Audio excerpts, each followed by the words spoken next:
Hi short വീഡിയോയുടെ ബാക്കിയായിട്ടാണ് ഞാനിന്ന് വന്നേക്കുന്നത്. ഇന്നലെ ഷോർട്ടായതുകൊണ്ട് എനിക്ക് കാര്യമായിട്ടൊന്നും പറയാൻ പറ്റിയില്ല. അതുകൊണ്ടാണ് ഇന്ന് ലോങ് വീഡിയോ ആയിട്ട് വന്നേക്കുന്നത്. ഇതേ കുക്കിംഗ് അറിയാത്തവർക്ക് പോലും 10 മിനിറ്റ് കൊണ്ട് ഈസി ആയിട്ട് സിമ്പിളായിട്ട് ഉണ്ടാക്കാൻ പറ്റുന്ന റെസിപ്പിയാണ്. മസ്റ്റായിട്ടും ട്രൈ ചെയ്ത് നോക്കണേ. കല്ലുമ്മക്കായ കിട്ടിയപ്പോൾ എൻ്റെ മക്കളുടെ സന്തോഷം കണ്ടോ, 3 ആളും കൂടെ വാരിക്കോരി ഇങ്ങനെ കളിക്കുകയാണ് കേട്ടോ. ഇത് ആദ്യമായിട്ടാണ് ഇങ്ങനൊരു ഐറ്റം അവരുടെ കയ്യിൽ കിട്ടുന്നത്. അവർ കഴുകിത്തരാമെന്ന് പറഞ്ഞുകൊണ്ട് ഞാൻ അതിലേക്ക് വെള്ളം ഒഴിച്ച് കൊടുത്തു. ഇത് നല്ലോണം കഴുകി എടുക്കണം ആദ്യം തന്നെ. ഇതിൽ ചളിയായിരിക്കും നിറയെ. അപ്പോൾ അവർ കഴുകിയാലൊന്നും ഇതിൽ ചളി പോയില്ല എന്ന് ഉറപ്പുള്ളത് കൊണ്ട് ഞാൻ തന്നെ 4-5 തവണ നല്ലോണം കഴുകി വൃത്തിയാക്കി എടുത്തു. അപ്പോൾ ഇതിൻ്റെ ഷെല്ല് നീക്കലാണ് നമുക്ക് ഭാരപ്പെട്ട പണിയായിട്ട് തോന്നുന്നത്. അതിന് വേണ്ടിയിട്ടേ ഒരു സിമ്പിളായിട്ടുള്ള ഹാക്ക് ഉണ്ട്, വാ ഞാൻ കാണിച്ചു തരാം കേട്ടോ. ഇതിങ്ങനെ അടുപ്പിലോട്ട് വെച്ചിട്ട് തീ കത്തിച്ചിട്ട് ജസ്റ്റ് ഒന്ന് തിളപ്പിച്ചെടുത്താൽ മതി. അപ്പം തന്നെ അതിൻ്റെ ഷെല്ലിങ്ങനെ ഓപ്പണായിട്ട് കിടക്കുന്നത് നമുക്ക് കാണാം. അതാ നോക്കി, തിള വന്നപ്പോഴേക്കും അതിൻ്റെ ഷെല്ലൊക്കെ ഇങ്ങനെ ഓപ്പണായി കിടക്കുന്നുണ്ട്. ഈ ഹാക്ക് അറിയാത്തവർ മസ്റ്റായിട്ട് ഇതൊന്ന് ട്രൈ ചെയ്ത് നോക്കണേ.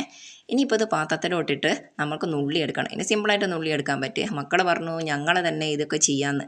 അങ്ങനെ ആവട്ടെ എന്ന് ഞാനും വിചാരിച്ചു. പശുവിൻ്റെ കടിമാറും കാക്കയുടെ വിശപ്പന്മാരും പറഞ്ഞതുപോലെ എനിക്ക് വീഡിയോ എടുക്കാം, അവരവരുടെ പണിയെടുക്കും എന്നായിരുന്നു എൻ്റെ പോളിസി.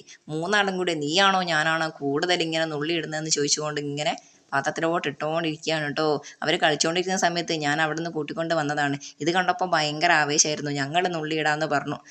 പക്ഷേ നുള്ളിയിടുന്ന ആവേശമൊന്നും പാത്രത്തിൽ കാണാത്തത് കൊണ്ട് എനിക്ക് ഭയങ്കര ടെൻഷനായി. നമ്മുടെ ചേട്ടൻ വരുമ്പോഴേക്കും ഫുഡൊക്കെ കൊടുക്കണ്ടേ. അപ്പോൾ അതാ നോക്കി, പാത്രം ഇപ്പോഴും കാലിയാണ്. അതുകൊണ്ട് ഞാൻ എൻ്റെ ഒരു കൈ വെച്ചു കേട്ടോ. ഞങ്ങൾ 4 ആളും കൂടെ നുള്ളിയിടാൻ തുടങ്ങി. ഇതാ സ്പീഡപ്പായി കൊണ്ടിരിക്കുകയാണേ. അവരും ഇതോ ഇത്ര ഞാനെടുക്കൂ അത്ര നീയാക്കി എന്ന് പറഞ്ഞ് ഇങ്ങനെ ചെയ്തുകൊണ്ടിരിക്കുകയാണേ. അടയ്ക്കാനെ നോക്കുന്നൊക്കെ ഉണ്ട്, ഇങ്ങനെ തന്നെയാണോന്ന്. ഇതാ അവർ ഭാരപ്പെട്ട എന്തോ പണിയെടുക്കുമ്പോൾ നോക്കിയാൽ യോയോ ഒക്കെ കാണിക്കുന്നുണ്ട്. അവർക്ക് വേണ്ടി ഒരു ലൈക്ക് കൊടുത്തേക്കണേ. അപ്പം ഞങ്ങളിത് നല്ലോണം ഷെല്ലൊക്കെ ഇളക്കി മാറ്റിയതിന് ശേഷം കഴുകി വൃത്തിയാക്കി ഒരു പാത്രത്തിലോട്ട് ഇട്ടിട്ടുണ്ട്. കൊണ്ടുവരുന്ന സമയത്തെ നല്ലോണം ഉണ്ടായിരുന്നു, ഒരു കവർ നിറയെ ഉണ്ടായിരുന്നു. ഇളക്കി മാറ്റിയ സമയത്ത് ഇതാ പ്ലേറ്റിൽ കുറച്ച് മാത്രമേ ഉള്ളൂ. ഇനിയിപ്പോൾ ഇതിലേക്ക് വേണ്ട ഉള്ളിയും തക്കാളിയും ഒക്കെ ഞാൻ അരിഞ്ഞ് വെച്ചിട്ടുണ്ട്. ഇഞ്ചിയും പച്ചമുളകും വെളുത്തുള്ളിയും കൂടെ ഇടിയോറിലിട്ടിട്ട് ഇടിച്ചിട്ട് ചേർക്കുകയാണ് ഞാൻ ചെയ്യാറ്. ഉള്ളിയും തക്കാളിയും കൂടെ പെട്ടെന്നാവാൻ വേണ്ടിയിട്ട് കുക്കറിൽ ഇട്ട് കൊടുത്തിട്ടുണ്ട്. മഞ്ഞളും ഉപ്പും പിന്നെ അല്പം ഉലുവയില്ലേ അതും കൂടി ഇട്ടിട്ട്, അപ്പം നല്ല ടേസ്റ്റ് ആയിരിക്കും. പിന്നെ ഈ കല്ലുമ്മക്കായിലെ മസാലയൊക്കെ ആക്കിയിട്ട് അടുപ്പിൽ വേകാനും വെച്ചിട്ടുണ്ട്. ആ വീഡിയോ എൻ്റെ അടുത്ത് നിന്ന് സ്കിപ്പായി പോയിട്ടോ. ഇനി രണ്ടും കൂടി ഒരുമിച്ച് വെന്ത് കിട്ടും. ആ വേകുന്ന സമയത്ത് മിക്സാക്കി എടുത്താൽ മതിയേ.